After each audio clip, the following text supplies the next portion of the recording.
जय हिंद साथियों। कैसे हैं आप सभी। स्टडी विद शैलेंद्र में आपका स्वागत है और हम एमपी पटवारी के लिए साइंस की क्लासेस डिस्कस कर रहे हैं। ये हमारी क्लास नंबर 10 है। ठीक है। इससे पहले हम 9 क्लासें ऑलरेडी डिस्कस कर चुके हैं, तो वो हमारे यूट्यूब चैनल पर ऑलरेडी अपलोडेड है, तो आप उनको जाकर देख सकते हैं। ठीक है।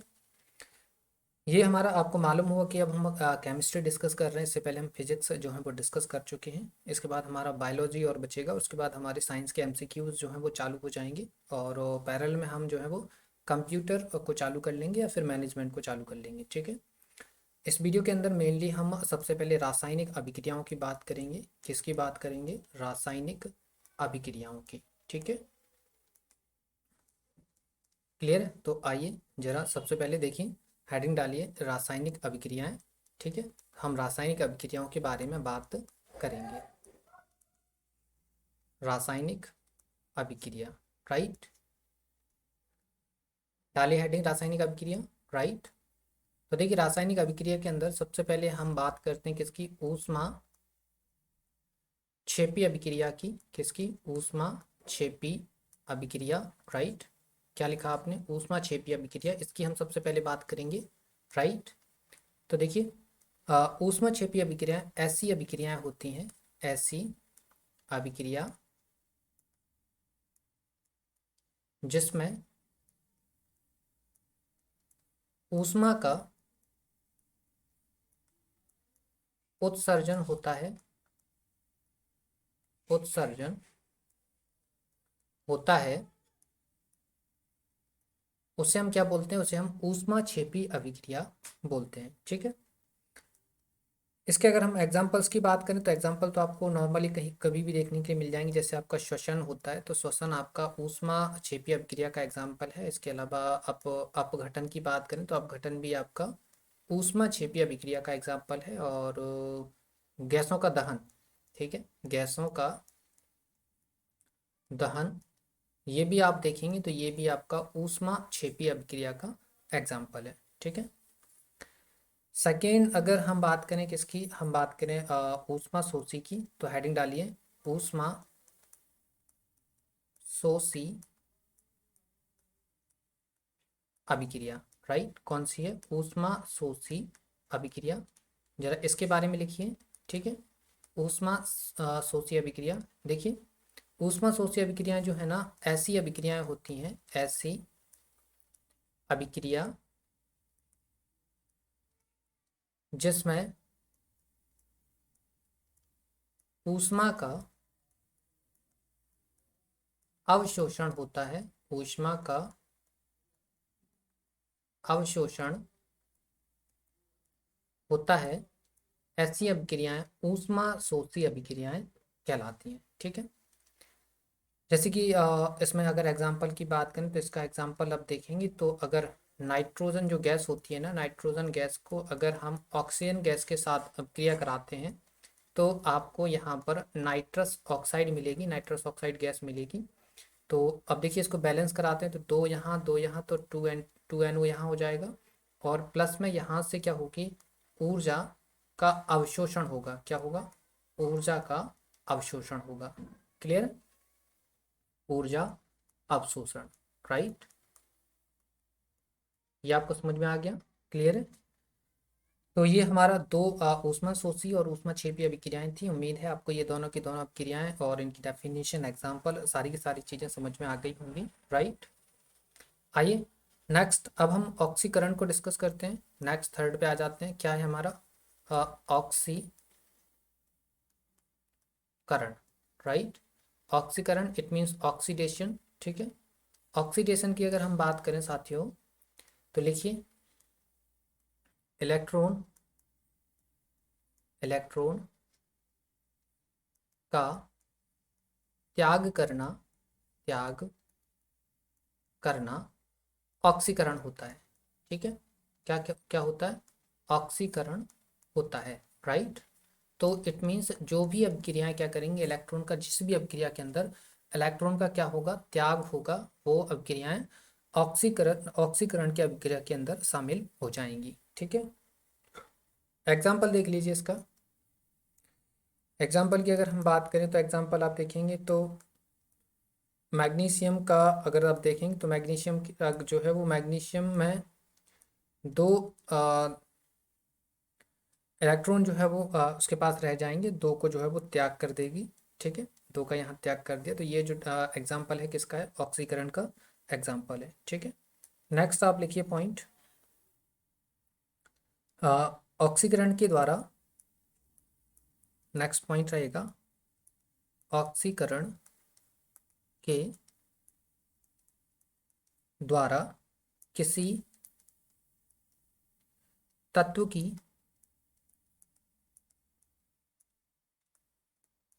धनात्मक धनात्मक संयोजकता बढ़ जाती है, धनात्मक संयोजकता बढ़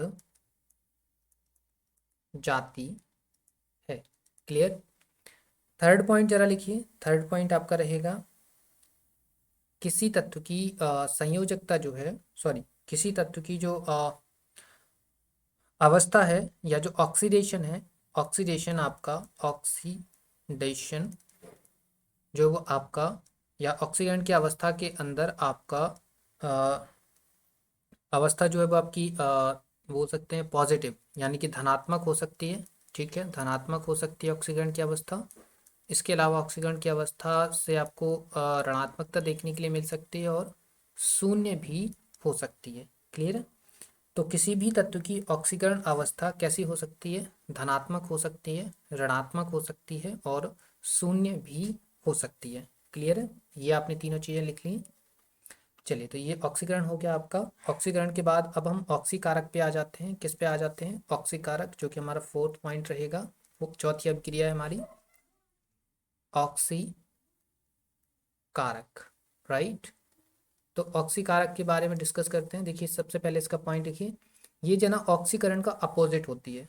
ऑक्सीकरण में क्या हो रहा था, इलेक्ट्रॉन का त्याग हो रहा, तो यहाँ पर क्या होगा, इलेक्ट्रॉन का ग्रहण। क्या होगा यहाँ पर, इलेक्ट्रॉन का ग्रहण। ठीक है, तो लिख लीजिए, वह पदार्थ, वह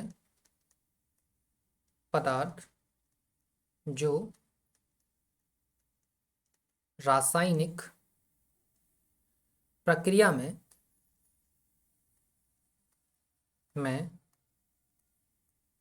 इलेक्ट्रॉन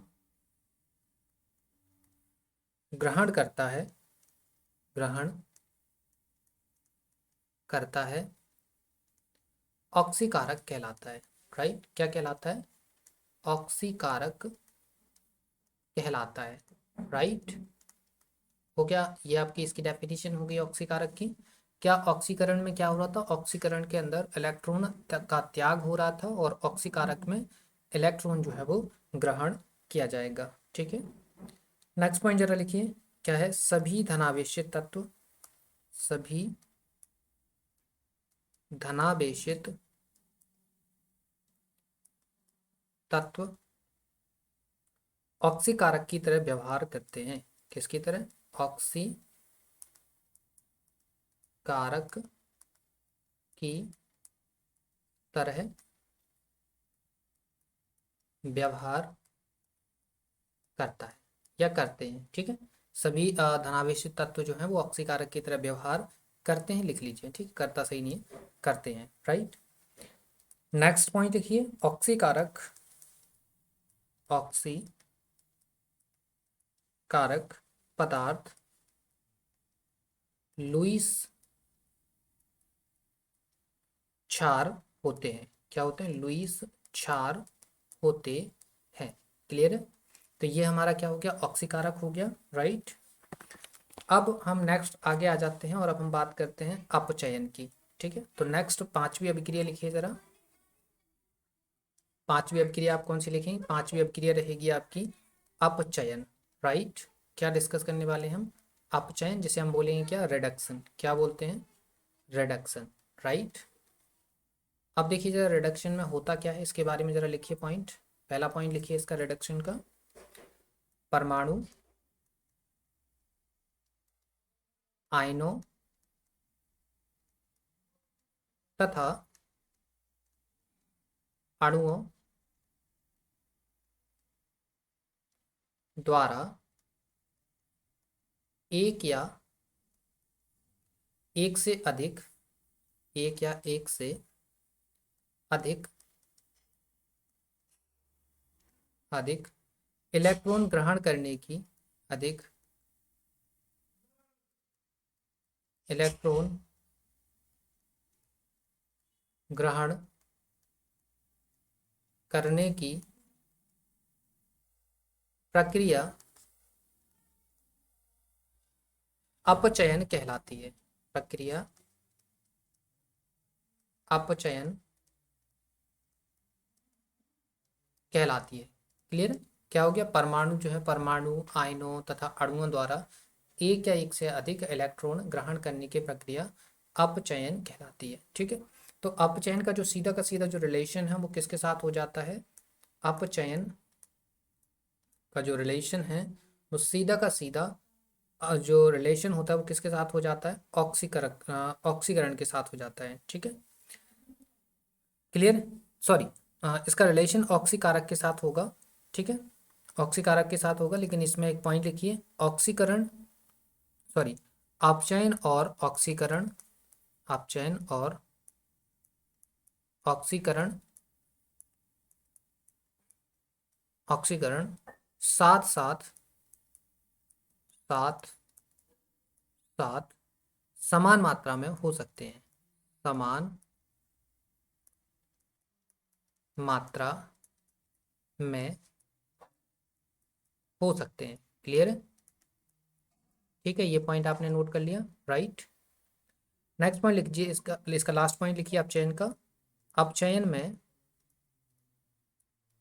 अपचयन में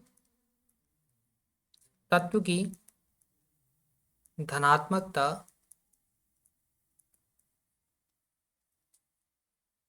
सॉरी, धनात्मक संयोजकता लिखिए, गलत लिख गया, धनात्मकता मत लिखिए, धनात्मक लिख लीजिए। ठीक है, सेंटेंस सही नहीं बनेगा।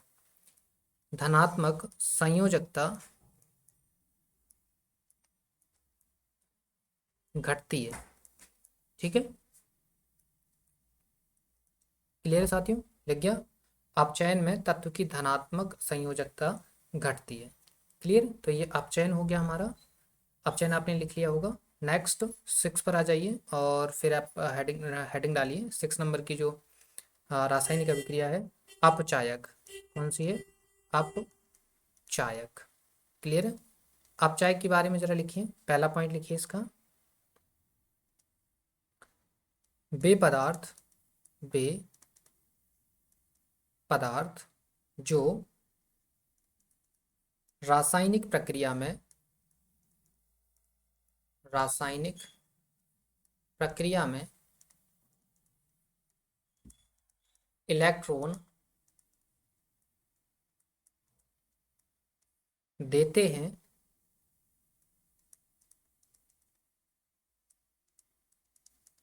अपचायक कहलाते हैं। राइट? क्या कहलाते हैं? अपचायक कहलाते हैं। ठीक है, नेक्स्ट लिखिए, सभी ऋणावेशित पदार्थ, सभी ऋणावेशित पदार्थ अपचायक की तरह व्यवहार करते हैं। राइट? किसकी तरह?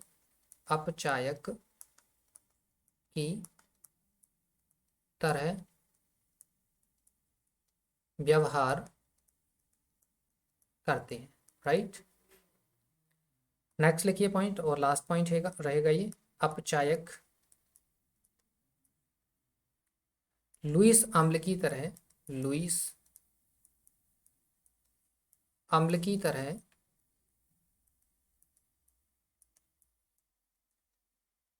होते हैं। क्लियर है? ये 3 पॉइंट्स हैं। क्या है आपका ये पॉइंट? क्या बताया आपको? यहाँ पर आपको बताया कि वे पदार्थ जो रासायनिक क्रिया प्रक्रिया में इलेक्ट्रॉन देते हैं वे आपके अपचायक होते हैं। सभी ऋणावेशित पदार्थ अपचायक की तरह व्यवहार करते हैं, और अपचायक जो है वो लुईस अम्ल की तरह होते हैं। ठीक है, ये 3 पॉइंट आपको लिख लेना है और नोट कर लेना। ठीक है, इनसे देखिए, इनसे ये आपके पॉइंट नहीं लिखे हैं, एक तरीके से क्वेश्चंस लिखे हुए हैं। राइट?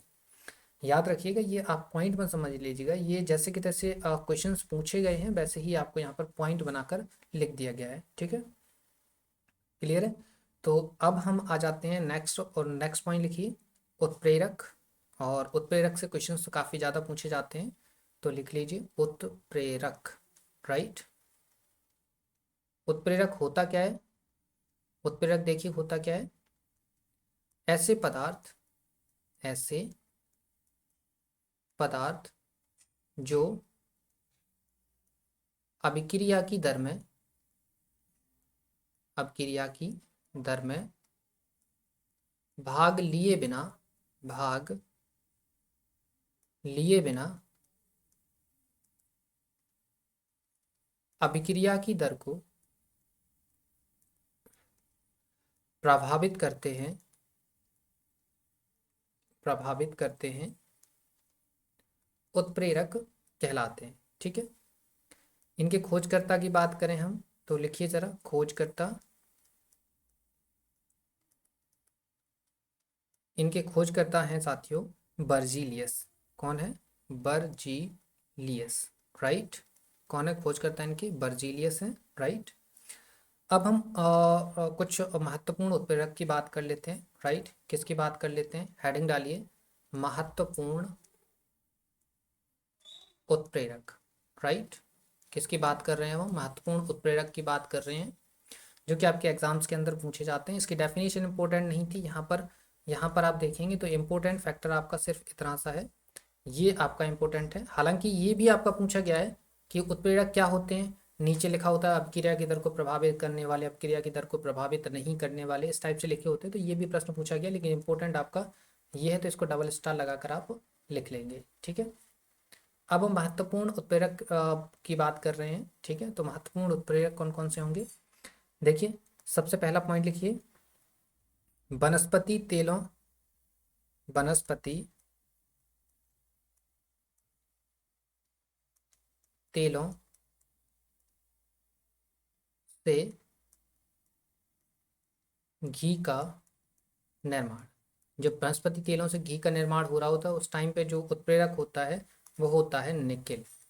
ठीक है, कौन होता है उत्प्रेरक? निकेल। राइट, सेकंड देखिए, सेकंड लिखिए आप, सल्फ्यूरिक, सल्फ्यूरिक अम्ल के, अम्ल के निर्माण में, निर्माण में कौन सा उत्प्रेरक यूज होता है? इसमें उपयोग होता है पीटी चूर्ण। कौन सा? पीटी चूर्ण। ठीक है, इसका ये उत्प्रेरक है। ये सब के सब उत्प्रेरक लिख रहे हैं, ये हम प्रोसेस लिख रहे हैं। ठीक है, इस साइड आपकी ये प्रोसेस है और ये आपके उत्प्रेरक हैं। ठीक है, क्या है? उत्प्रेरक। क्लियर है?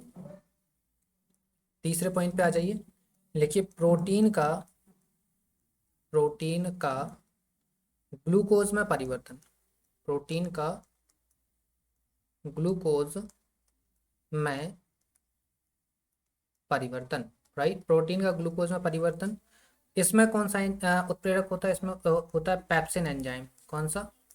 Pepsin enzyme. ठीक है, पेप्सिन एंजाइम इसका उत्प्रेरक होता है। राइट, नेक्स्ट पे आ जाइए, फोर्थ लिखिए, ग्लूकोज का, ग्लूकोज का एथिल अल्कोहल में परिवर्तन, ethyl alcohol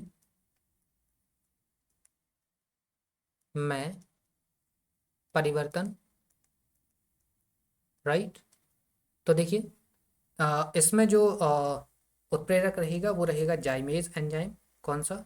जाइमेज enzyme. Right, next पे आ जाइए, पांच पे, स्टार्च का माल्टोज में परिवर्तन, स्टार्च का माल्टोज में परिवर्तन। इसमें कौन सा उत्प्रेरक रहेगा जरा देखिए, इसमें जो उत्प्रेरक है वो डास्टेज एंजाइम है। कौन सा है? डास्टेज एंजाइम। राइट, कौन सा एंजाइम है? डास्टेज एंजाइम। क्लियर है? नेक्स्ट आ जाइए, नेक्स्ट देख लिए और देखिए, 6 नंबर डालिए और लिखिए, शर्करा से सिरके का निर्माण, शर्करा से सिरके का निर्माण। इसमें कौन सा उत्प्रेरक रहेगा? इसमें उत्प्रेरक रहेगा आपका माइकोडर्मा, माइकोडर्मा एसिटी। ठीक है, ये किसका नाम है? उत्प्रेरक का नाम है। एक तरह का जीवाणु होता है माइकोडर्मा। ठीक है, ये उत्प्रेरक की तरह काम करता है। जैसे नेक्स्ट लिखिए, दूध का दही में बनना, दूध का दही में बनना। इसमें कौन सा उत्प्रेरक होता है? बनना। इसमें कौन सा उत्प्रेरक होता है? इसमें होता है लैक्टेस। कौन सा होता है? लैक्टेस। ठीक है, जिसमें जीवाणु की बात करें तो जीवाणु होता है लैक्टोबैसिलस, लैक्टोबैसिलस। राइट, क्लियर है? तो ये हमारे कुछ उत्प्रेरक थे जो कि आपको याद रखना है, आपके एग्जाम के अंदर पूछे जाते हैं। प्रोसेस लिखी होती है कि दूध का दही में बनना, इसमें कौन सा उत्प्रेरक शामिल है? शर्करा से सिरके का निर्माण कर होने में कौन से उत्प्रेरक का यूज़ होता है? तो ये सारी चीज़ें आपकी पूछी जाती हैं, तो ये आप लिख लीजिएगा। ठीक है, ये हमने आपको बता दिया, अगेन रिपीट कर देते हैं। ठीक है, देखो आपको लिख लिख के बता रहे हैं, कितनी मेहनत कर रहे हैं आपको, बाकी हम स्लाइड बना के भी आपको दिखा सकते थे। क्लियर है? तो वनस्पति वनस्पति तेलों से घी का निर्माण, इसमें निकेल उत्प्रेरक होता है। सल्फ्यूरिक अम्ल के निर्माण में पीटी चूर्ण का यूज़ होता है। प्रोटीन का ग्लूकोज में परिवर्तन, इसमें पेप्सिन एंजाइम होता है। ग्लूकोज का एथिल अल्कोहल में परिवर्तन, इसमें जाइमेज एंजाइम होता है। स्टार्च का माल्टोज में परिवर्तन, इसमें डास्टेज एंजाइम होता है एज अ उत्प्रेरक। राइट, कैटालाइसिस बोलते हैं जिसे हम। ठीक है, शर्करा से सिरके का निर्माण, इसमें माइकोडर्मा एसिटी जो है वो होता है। दूध से दही बनने में लैक्टेस उत्प्रेरक का यूज़ होता है। इसमें अगर जीवाणु की बात करें तो जीवाणु लैक्टोबैसिलस होता है। राइट, चलिए, तो इतना सारा चीज़ें आपने लिख ली हैं, उम्मीद है आपको सब चीज़ समझ में आ रही है।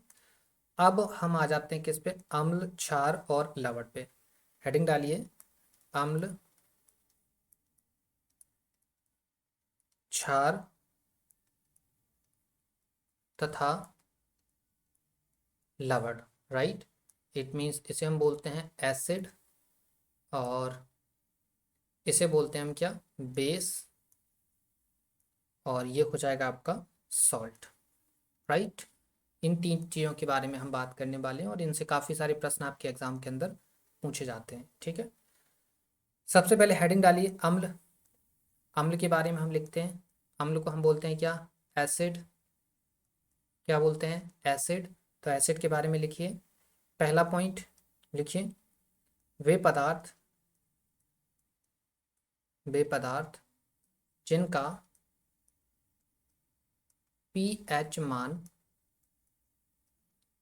7 से कम होता है, ऐसे पदार्थों को हम क्या बोलते हैं? एसिड बोलते हैं या अम्ल बोलते हैं। राइट, दूसरा, खट्टे होते हैं। स्वाद इनका कैसा होता है? खट्टे होते हैं। खट्टे, एक मिनट, ऐसे लिख लीजिए, स्वाद कैसा? खट्टा। ठीक है, क्लियर? इसके अलावा ये क्या करते हैं? H प्लस धनायन देते हैं, H प्लस धनायन देते हैं। ठीक है, नेक्स्ट पॉइंट लिखिए, अ, जलीय विद्युत में, जलीय, नेक्स्ट पॉइंट लिखिए, जलीय विलयन में, जलीय विलयन में विद्युत का चालन कर सकते हैं, विद्युत का चालन कर सकते हैं। राइट, कर सकते हैं। ठीक है, ये कुछ हो गए। इसके बाद इसके एग्जांपल्स की बात कर लेते हैं। इसके एग्जांपल्स में आप देखेंगे तो जैसे कि HCl हो गया, हाइड्रोक्लोरिक एसिड होता है। ठीक है, इसके अलावा आपका हो गया CH3COOH, जिसे हम एसिटिक एसिड बोलते हैं। राइट, ये इसके एग्जांपल्स हैं। क्लियर है? तो अम्ल क्या होंगे? अम्ल होंगे वे पदार्थ जो जिनका पीएच वैल्यू क्या होगा? पीएच वैल्यू 7 से लेस होगा, 7 से कम होगा, अम्ल कहलाएंगे। स्वाद इनका खट्टा होगा, H प्लस धनाइन देंगे। जलीय विलयन में अ, विद्युत का चालन कर सकते हैं। इसके अलावा इसमें एक और इम्पोर्टेंट पॉइंट है, वो लिख लीजिए,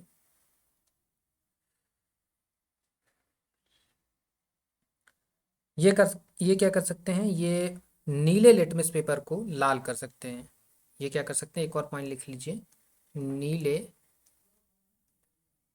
लिटमस पेपर को लाल कर सकते हैं, नीले लिटमस पेपर को लाल कर सकते हैं। ठीक है, ये पॉइंट काफ़ी ज़्यादा आपके एग्जाम में पूछा जाता है, ये वाला लिटमस पेपर वाला, तो ये आप केयरफुली नोट करिएगा, राइट, और इसको याद कर लीजिएगा। ठीक है, चलिए तो नेक्स्ट पे आ जाते हैं, एग्जांपल्स बता दें। आगे देखिए, अब हम बात करते हैं प्रमुख अम्लों के बारे में। प्रमुख अम्ल जिनके बारे में अक्सर आपके एग्जाम के अंदर पूछा जाता है, एग्जाम ओरिएंटेड डेटा है। जैसे कि जैसे पूछा जाता है कि नींबू में कौन सा एसिड होता है, संतरे में कौन सा एसिड होता है, इसके अलावा अंगूर में कौन सा एसिड होता है। ये प्रश्न कई बार पूछा जाता है। तो इनके अंदर होता है आपका सिट्रिक एसिड। कौन सा होता है, सिट्रिक अम्ल, राइट। कौन सा एसिड होता है, सिट्रिक एसिड होता है। इसके अलावा सेकेंड आपसे पूछा जाता है कच्चे सेब के अंदर कौन सा एसिड होता है, कच्चे सेब के अंदर, तो कच्चे सेब के अंदर होता है मौलिक एसिड। कौन सा होता है, मौलिक अम्ल, राइट। ठीक है, नेक्स्ट लिखिए जरा, जैसे कि इमली के अंदर कौन सा एसिड होता है, इमली के अंदर, तो इमली के अंदर होता है टारटरिक। कौन सा होता है साथियों, टारटरिक अम्ल जो है वो इमली के अंदर होता है। ठीक है, नेक्स्ट देखिए, नेक्स्ट सिरका, सिरका के अंदर कौन सा एसिड होता है, तो सिरका के अंदर होता है एसिटिक एसिड। कौन सा होता है, एसिटिक एसिड या एसिटिक अम्ल, राइट। अब नेक्स्ट लिखिए, जैसे कि अगर हम बात करें कि इसकी दूध की, तो दूध में कौन सा एसिड होता है, दूध के अंदर होता है लैक्टिक अम्ल। कौन सा होता है, लैक्टिक अम्ल, राइट। लिख गया आपका लैक्टिक अम्ल। नेक्स्ट अगर हम बात करें किसकी, आपके आमाशय की, पेट की बात करें, ठीक है, आमाशय लिख लीजिए आप, स्टमक लिखिए, ठीक है, स्टमक लिख लीजिए। इसके अलावा आप पेट लिख लीजिए। इसके अंदर कौन सा होता है, इसके अंदर होता है HCl, हाइड्रोक्लोरिक अम्ल। ठीक है, और देखिए अब जरा, और देखिए जरा, टमाटर की बात करें, टमाटर के अंदर कौन सा होता है, तो यहाँ लिख देते हैं टमाटर का, टमाटर के अंदर कौन सा होता है, तो टमाटर के अंदर होता है ऑक्जेलिक अम्ल। कौन सा होता है, ऑक्जेलिक अम्ल। ऑक्जेलिक अम्ल किसके अंदर होता है साथियों, ये होता है टमाटर के अंदर। ठीक है, तो ये पॉइंट्स आपके एग्जाम के अंदर पूछे जाते हैं, तो इनको आप एक बार नोट कर लीजिएगा, क्लियर, और केयरफुली नोट करिएगा, इनको मजाक में बिल्कुल भी नहीं लेना, ये सारे के सारे एग्जाम्स ओरिएंटेड डेटा है आपका। ठीक है, इसके बाद अब हम क्षार की बात कर लेते हैं। ठीक है, किसकी बात कर लेते हैं, क्षार की, राइट। तो हेडिंग डालिए क्षार। ठीक है, क्षार की हम बात कर रहे हैं, तो हेडिंग क्षार डालिए। और इसको हम बेस बोलते हैं, क्या बोलते हैं, बेस बोलते हैं, राइट। लिखिए ज़रा, इसके अंदर पहला पॉइंट लिखिए, ये क्या होते हैं, ये होते हैं कड़वे, इनका स्वाद जो होता है वो क्या होता है, स्वाद कड़वा होता है इनका। ठीक है, पहला पॉइंट हो गया। सेकंड पॉइंट लिखिए, इनका जो पीएच मान होता है ना, पीएच मान 7 से अधिक। ठीक है, और क्या कर सकते हैं, ये लाल लिटमस को, लाल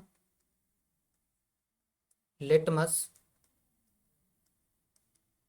पेपर को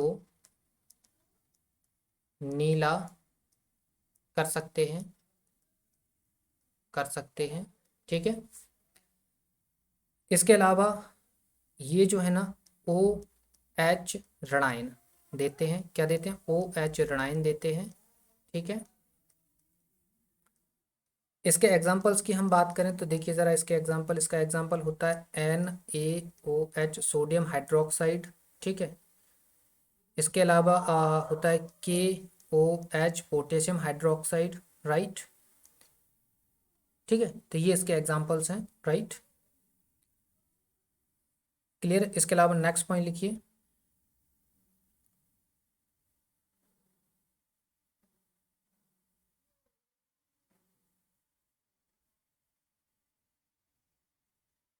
क्लियर, तो ये आपका हो गया। एक छोटा सा नोट आप लिख लीजिए, नोट लिखेंगे आप यहाँ पर, नोट लिखिए, अचार को second, just 1 minute, pen change कर लेते हैं तो सही रहेगा, है ना।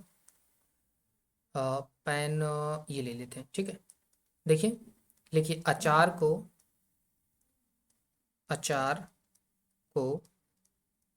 सदैव कांच की बोतल में रखा जाता है। कांच की बोतल में रखा जाता है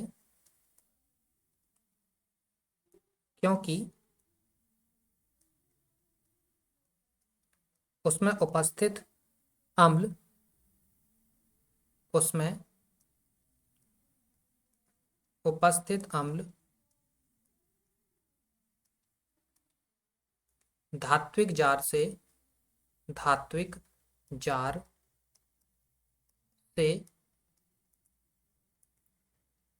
अभिक्रिया ना कर ले, राइट, ना कर ले, ठीक है।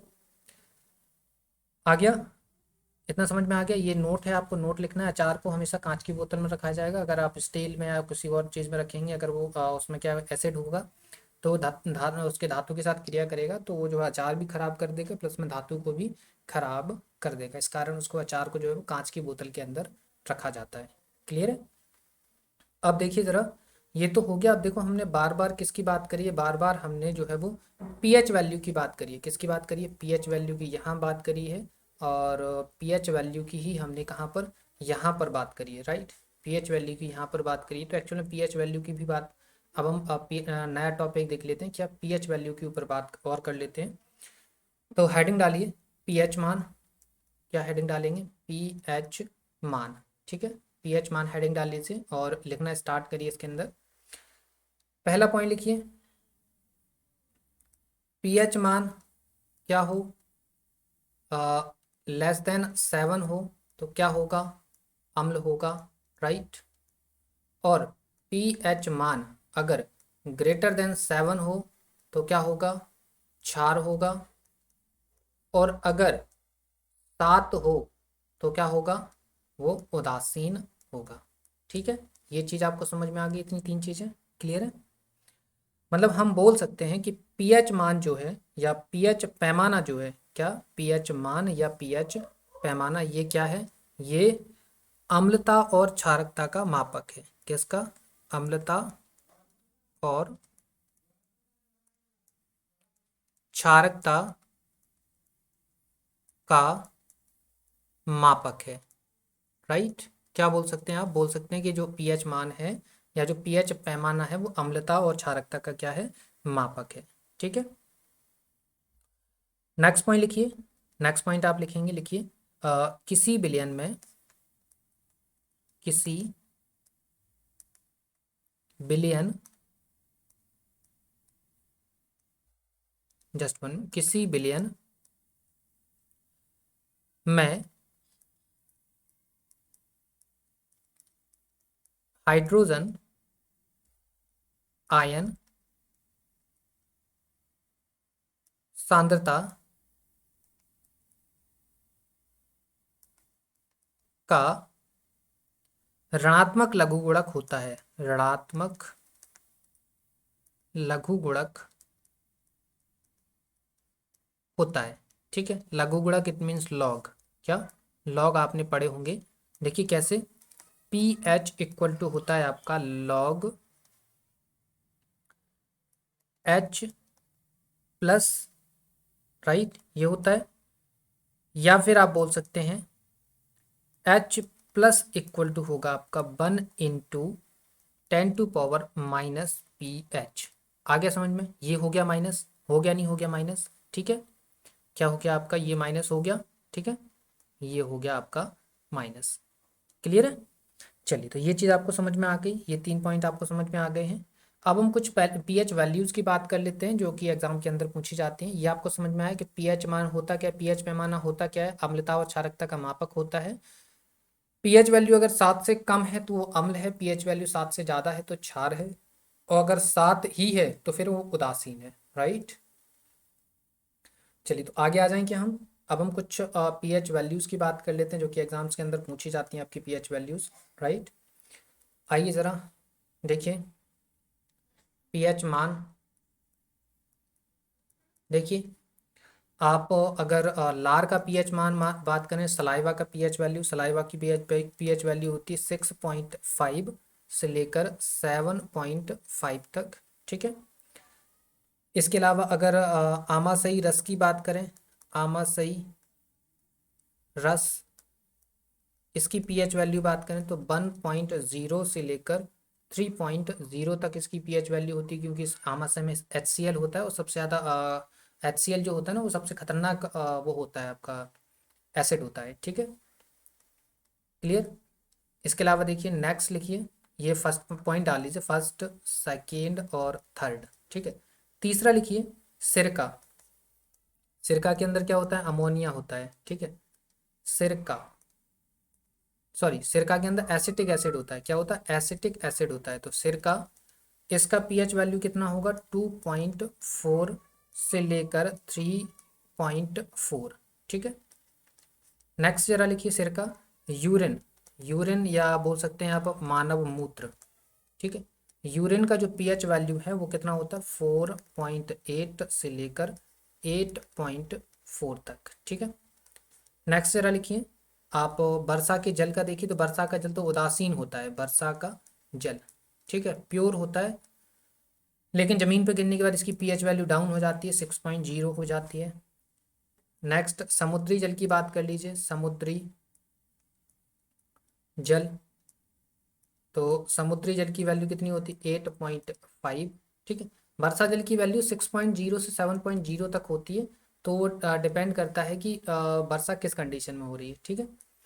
सात की नेक्स्ट देखिए, लार हो गया हमारा। लिखिए दूध का, दूध का पीएच वैल्यू लिखिए। दूध का पीएच वैल्यू होता है 6.3 से लेकर 6.6 तक। ठीक है। नेक्स्ट और लास्ट लिखिए ज़रा, आप लिखिए रक्त प्लाज्मा का, रक्त प्लाज्मा, इसकी पीएच वैल्यू लिखिए रक्त प्लाज्मा की, इसकी होती है 7.36। क्लियर? क्या होती है? 7.36। ठीक है, हो गया। तो अब हम लास्ट पॉइंट पे आ जाते हैं, जिसकी हम बात कर रहे थे, सॉल्ट की। ठीक है, लवण की, राइट। एक बार और इनको रिपीट कर लेते हैं। क्या है? लार की पीएच वैल्यू 6.5 से 7.5। आमाशयी रस, जिसमें हमारा आमाशय में क्या होता है? HCl होता है, इसका कितना होता है? 1.0 से 3.0। सिरका, इसके अंदर क्या होता है? एसिटिक एसिड, 2.4 से 3.4। यूरिन 4.8 से 8.4। वर्षा का जल 6.0 से 7.0। समुद्री जल 8.5। दूध का कितना होता है? 6.3 से 6.6। और रक्त प्लाज्मा का 7.36। ठीक है, ये 3 है। ठीक है, क्लियर है। चलिए, तो ये सारी चीज़ें आपको समझ में आ गई हैं। लास्ट टॉपिक पे आ जाते हैं हम। अब हम बात करते हैं लवण की। ठीक है, किसकी बात करते हैं? लवण की, या जैसे हम बोलते हैं सॉल्ट। क्लियर है। चलिए लिखिए, इसका पहला पॉइंट लिख लीजिए इसमें। लिखिए अम्लों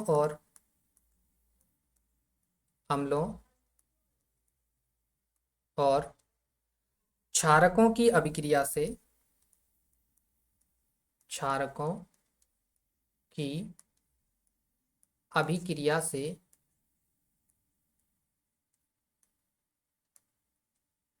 प्राप्त यौगिक को, प्राप्त यौगिक को लवण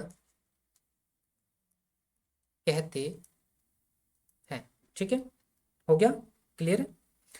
क्या सीखा आपने कि लवण होते क्या हैं? लवण होते हैं अम्ल और क्षारकों की अभिक्रिया से प्राप्त यौगिक। ठीक है। देखिए, इसके कुछ एग्जाम्पल्स हैं जो आपने सुने होंगे। इसके एग्जाम्पल्स में देखें तो आपने सोडियम क्लोराइड का नाम सुना होगा, NaCl। ठीक है, सोडियम क्लोराइड जिसे बोलते हैं, हम लिख देते हैं सोडियम क्लोराइड, क्लोराइड, राइट। और नॉर्मल सी लैंग्वेज में इसे हम क्या बोलते हैं? नमक बोलते हैं। क्या बोलते हैं? नमक। ठीक है, सॉल्ट, राइट। ये पहला एग्जांपल हो गया। दूसरे एग्जांपल की हम बात करें तो वो होता है आपका NaHCO3। ठीक है, CO3, जिसे हम साधारण सी बोलचाल में बोलते हैं सोडियम बाइकार्बोनेट। क्या? सोडियम बाई कार्बोनेट, और इसको वैसे जैसे इसको नमक बोला जाता है, इसको बोला जाता है बेकिंग सोडा। क्या बोला जाता है? Baking soda, right. ठीक है, तो इसके आपको फॉर्मूले याद कर लेना है। बेकिंग सोडा का फॉर्मूला क्या होता है, नमक का फॉर्मूला क्या होता है, राइट। एंड थर्ड पे आ जाइए ज़रा। अब देखिए नेक्स्ट है Na2CO3 10H2O, 10H2O। ठीक है, इसको साथियों बोला जाता है, क्या बोला जाता है इसको? इसको बोला जाता है सोडियम कार्बोनेट। क्या बोला जाता है? इसको बोला जाता है सोडियम कार्बोनेट। क्या बोला जाता है? Sodium carbonate. ठीक है, क्या बोला जाता है साथियों इसको? Sodium carbonate. तो देखिए जैसे उसको नमक बोला जाता है, NaCl को नमक बोला जाता है, NaHCO3 को आप बेकिंग सोडा बोलते हैं, और इसको बोला जाता है धावन सोडा। धावन सोडा, ठीक है, मतलब कपड़ा धोने वाला सोडा। ठीक है, क्लियर है? चलिए और देख लीजिए, एक और होता है आपका, होता है जिप्सम। तो जिप्सम देख लीजिए, यहाँ यहाँ लिख देते हैं इसको, नेक्स्ट पेज पे लिख देते हैं। ठीक है, 4th नंबर पे जिप्सम भी होता है। जिप्सम का फॉर्मूला लिख लीजिए, ये भी एक तरीके से क्या होता है, आपका सॉल्ट ही होता है, लवण ही होता है। ठीक है, देखिए ज़रा लिखिए, CaSO4 2H2O। ठीक है, ये क्या होता है? ये होता है जिप्सम, राइट। इसके अलावा जिप्सम के अलावा इसका जो है ना, इससे प्लास्टर ऑफ पेरिस भी बनाया जाता है। क्या बनाया जाता है? POP, it means plaster of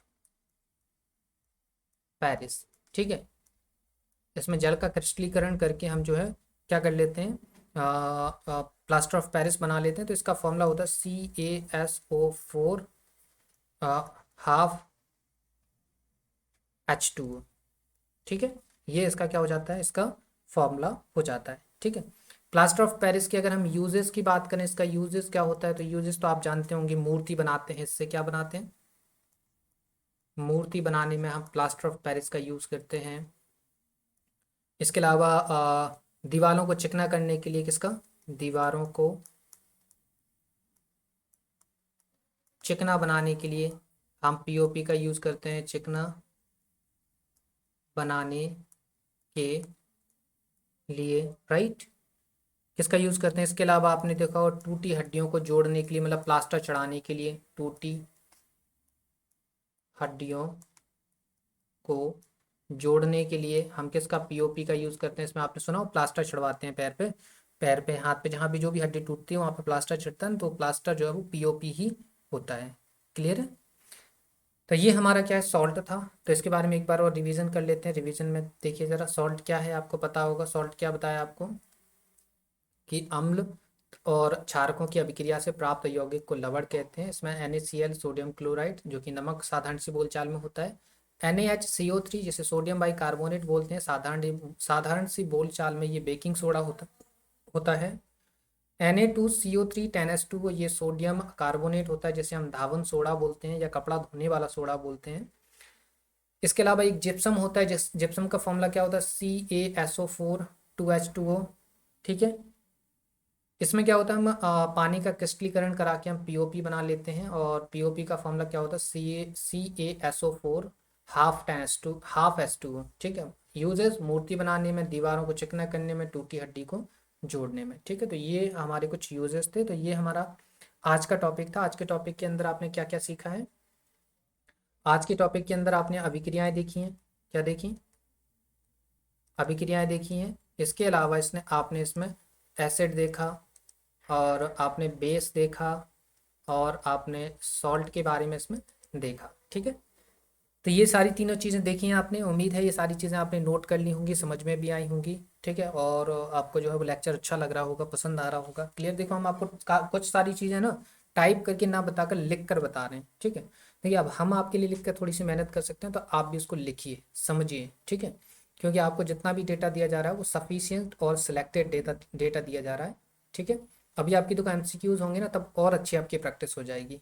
clear है? तो फिर उम्मीद है आपको चीज़ें पसंद आई होंगी, चीज़ें अच्छी लगी। तो वीडियो को लाइक करिए, वीडियो को शेयर करिए, चैनल को सब्सक्राइब जरूर कर लेना। ठीक है, तो मिलते हैं आपसे नेक्स्ट वीडियो में, तब तक के लिए धन्यवाद।